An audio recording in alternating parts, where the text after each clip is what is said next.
What is up, friends? Welcome to a special edition of Ride Review. We are checking out the Santa Monica from AIMA Electric Bikes. Now, this is sort of a special edition of Ride Review because I am on the show floor at the Consumer Electronics Show in Las Vegas. It's been a crazy show. There's been so much good stuff for micromobility, including a lot of new electric bikes, scooters, skateboards, you name it. I even saw some awesome like sort of mobility shoes that have wheels that you put on over your regular shoes. Anyway, I'm doing a quick sort of preview review of the AIMA Santa Monica because I really like this bike, and I'm not going to be able to get my hands on one for a few months. They're not going to come to dealers in the US until then. So I'm just going to give you my professional perspective on the bike here, what I think of the components, the design, and a little bit about AIMA the company. Let's dive in. First, AIMA the company. If you want to really get the full scoop on them, I did a brand profile of them, which you can watch if you click on right up there. But long story short, they are a titan of manufacturing in the Chinese industry. They have 12 factories in 8 different cities there. They've been operating for over 25 years. They got started making regular bicycles before getting into electric bicycles. They make a lot of electric mopeds and other two-wheelers for the Chinese market.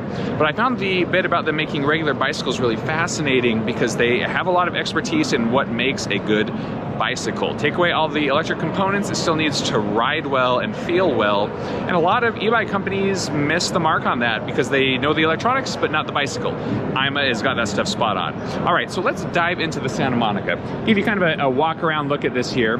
It's a very approachable step-through, going for sort of the city commuter cruiser style of bike. A little bit of like the Dutch bicycle vibes to it, and it is really well done for only the third e-bike that AIMA is making in the US market. They only started in the US too, just last year. They entered with the Big Sur, which is like a fat tire, step-through, pretty big size. Like, it's a hefty bike.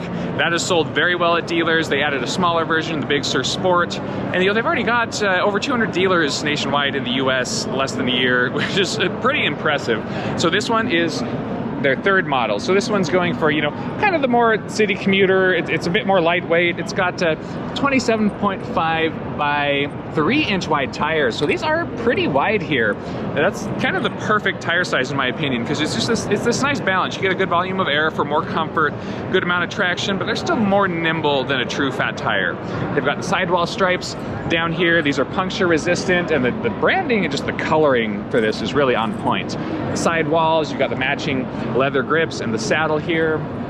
It is a very sleek looking bike, but more than just the looks on it, they've really got the components and the electronics in particular dialed in. So this is probably what I really like most about AIMA bikes, is that they've been working with Bafang for a long time to develop their own complete drive system here. Okay, so that starts with the motor. This is a 750 watt rear hub motor, and look how small it is. If you're familiar with 750 watt rear hub motors, you know that usually they're pretty big and bulky. They have quite a bit of weight to them. They can get kind of loud. This one is very small profile. It's quiet, but still incredibly powerful. And then they also, for the entire drive system, the torque sensor and the controller all hidden very well down here in the bottom bracket. And the tuning on the torque sensor is really well done. The torque sensors in general, much more responsive than a cadence sensor, but not every torque sensor is equal. The way that it's tuned and the way the controller is set up really makes a big difference. And since these guys are on their 5th generation now, doing this with Bafang, it is really dialed in. I wish that we could do more of a ride test here to really demonstrate this, but we'll just have to do that in the next video. You can see that the electronics integration is really smooth as well. The battery here in the down tube, I mean, look at that. It is completely flush. You can barely even see the lines from where it slides in here. No black plate wrapping around on here. Really clean stuff, and all the rest of the cabling, integrated into the frame, nicely managed up here. Gives it a very sleek and refined look. Rounding out, just the kind of electronics components. Let's just take a quick look into the cockpit. The control system up here, that we fire it on by holding down the power button in the center. And it's a pretty decent display here. Color LCD, and it's, bright enough to see in here. I don't know if it's bright in, direct daylight. It's definitely not that bright on the show floor in here, so we'll have to see. That can be a downside with these color LCDs sometimes. Is outdoor light, but it seems pretty good to start off here. There's you control the assist modes right over here. You can go all the way up to level 5, all the way down to 0, and you can actually go down one more to I mean, I don't know what that is, sitting on the bike, not doing anything. It doesn't do anything. That's as low as it goes. So beats me. There's a throttle. So this is a class 2 electric bike. You got the throttle on the left grip here, and then the control pad for everything else, lights, turn signals, and a horn over here on the right. Let's go ahead and turn that headlight on just so we can show it off. This is I believe they said it's a 100 lux headlight, which is pretty bright. And I like that they have it, positioned high up on the handlebar here. Really, the only gripe for this headlight is that if I come over here to the side, there is no side cutouts. So good headlights will have a little cutout on the side so that you actually get a little bit of illumination to the side, better side visibility. Really important for safety. So that's, one minor note here is I think the headlight could use just a little bit of improvement, but it's super bright. They've got it mounted well. I mean, you can see it on the floor over there. It might be a little bit too direct of a beam, but since it's pretty light in here, it's hard to say anything about that for sure. Let's go over here and turn that off. I want to see what the turn signals look like. Now you can hear it beeping when the turn signals are on, and they're pretty bright. Check that out. I mean, you can actually see those in the daytime, pretty handy, and they blink so you don't forget, like, oops, I left those on. I think we get the brake light activation here too. Yep, nice and bright when you squeeze those brake levers. So doing really well on the safety stuff. I think the only other gripe about the electronics that I have, and really this is just a personal thing, is that the electronics controls are reversed from how they'd be on a motorcycle. So on a motorcycle, you would normally have the throttle over here on your right grip, and then the lights, horn, blinkers, everything else would go on the left. But that's just kind of what you have to do, because we're rocking with the the trigger shifters here. Having those and the throttle right there doesn't really work out well. And so it makes sense. I like having the trigger shifters even more. They're just way better than a twist or a thumb shifter. So I think that's a good move. This is actually a pretty good pedaling drive chain that we've got on here. So the Shimano Altus trigger shifters up there, and then down here is the Altus derailleur. So this is more of a step up from quality. The lower level of Shimano is their tourney, kind of entry level. This stuff's a little bit lighter weight, performs a little bit better. They've got an updated cassette back here as well. I think this is probably, it looks like it's probably like a 12 to maybe a 32 or a 36 tooth back here. So that just means you get a better pedaling range. When you're in first gear, you're gonna have much higher cadence and climb hills better. Then on the top end, you can actually keep up and maintain speed a lot better. And since this, we have that 750 watt motor on here, this is a class 3 electric bike. You can reach up to 28 miles per hour. You should be able to do that without any ghost pedaling issues, which awesome. Let's see. We can talk about the brakes on here as well, because I'm definitely a fan of these. Tektro hydraulic disc brakes up here. Nice, easy to actuate, and look at the size of the rotors down here. 203 millimeter rotors on the front and in the rear. Is that overkill for this kind of bike? Probably, but hey, it's awesome. Even better stopping power if you're doing a long downhill ride where you're having to ride on your brakes a lot. You're not gonna have to worry about them overheating. So that's really cool to see they, going the extra mile on that. These come with the Suntour suspension forks up front here.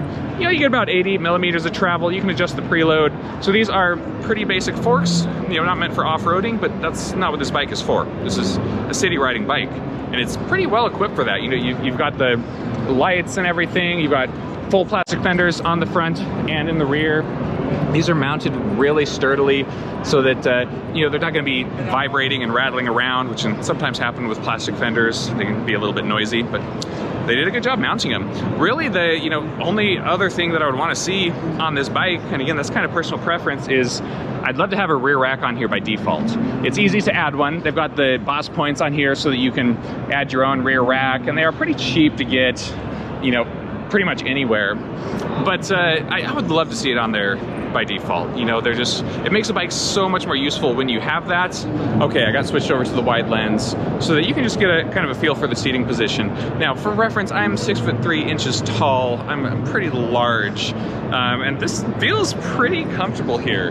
Like I can't extend my legs all the way down when I'm pedaling, and so a little bit higher would be good for me, but for a more average sized person, this is a solid fit. And I still have this nice upright seating position here. The cockpit having these swept back grips right here means that you don't have to lean forward. You can be a lot more relaxed. So this is really nice feeling. The saddle feels nice. Just in terms of the ergonomics, the geometry here, it feels like it was made by somebody who understands bicycles, which AIMA does. Now when it comes to, you know, fitting this bike, if you're kind of wondering if it's going to be a good fit for you size-wise, it's pretty adjustable. I mean, you know, the saddle can go up and down, obviously, but then they've got this nice adjustable stem right up here. Can swivel, you know, almost 180 degrees, so you can get it a bit more forward. You can really raise it up high, get it far back, fit it into however you want. It's not tool-free adjustable, so you need an Allen wrench to do that.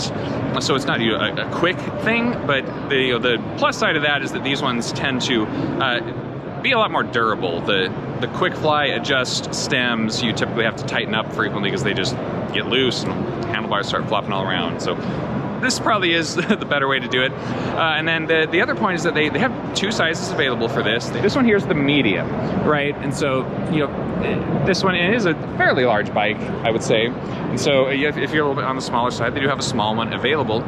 And really the cool thing about these bikes is that AIMA works with dealers exclusively.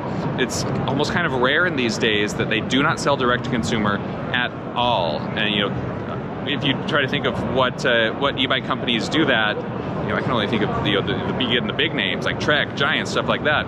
A lot of these other companies sell direct to consumer, but there can just be a lot of mess and overhead with doing that. Having a dealer who can, you know, set your bike up and get it tuned, get you fitted when you come in, you have a place to take it into if you need repairs. That is awesome, and they are leaning heavily into that model.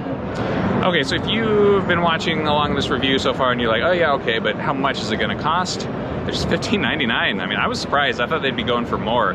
You get really premium components on here. It's designed well, and you get a good warranty, and supported by a rapidly growing dealer network. Like, that is an impressively low price for what you get, and they've done a good job on this bike. You know, I had a couple of pretty small nitpicks on here. You know, like I wish the headlight had side cutouts, and a rear rack by default would be nice. But that's really like all the bad stuff I have to say about this bike. Now, obviously, I haven't done the longer review on it yet, so there could be more that would come up in a ride test when I get around to do that. But I think this is a really solid start, and I can't wait to get to spend some time with it in a few months here once it starts getting out to dealers in the U.S. Okay, guys, that's about it for this little kind of preview review of the AIMA Santa Monica. If you guys have questions about this bike or about the company, then chime in down in the comments section. Let me know what you think. I always love to hear from you. And, have a great weekend out there, and I will catch you in the next review.